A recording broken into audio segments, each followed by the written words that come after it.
Hi మామూలు ఈరోజు day 18. Morning లేచి బ్లాక్ కాఫీ తాగి ఇంకా జిమ్కి వెళ్ళిపోయా. జిమ్కి వెళ్ళి కొంతసేపు అలా ఫొటోస్ దిగి ఇంకా ఎక్సర్సైజ్ స్టార్ట్ చేసాం. ఈరోజు వచ్చేసి back and bicep. Back exercise చేసేటప్పుడు ఆ ఫీల్ భలే ఉంటుంది.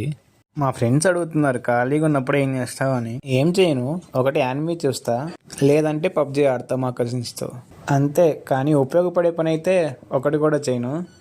ఇంక ఎక్సర్సైజ్ కంప్లీట్ చేసుకొని మేము ఇంటికి వెళ్ళిపోయాం. ఈరోజు బ్రేక్ఫాస్ట్ వచ్చేసి 2 ఎగ్ దోశ తిన్నాను ప్రోటీన్ కోసం. ఇంక లంచ్లో వచ్చేసి క్యారెట్, కీరా, చికెన్ అండ్ రైస్ విత్ పప్పు తిన్నాను. ఈరోజు వెజ్జెస్ చాలా ఎక్కువ తిన్నాను. ఈవినింగ్ పల్లీలు తిన్నాను. ఈరోజు మా ఇంట్లో నిమ్మకాయ పచ్చడి పెడుతున్నారు, చూస్తేనే ఊరిపోతుంది.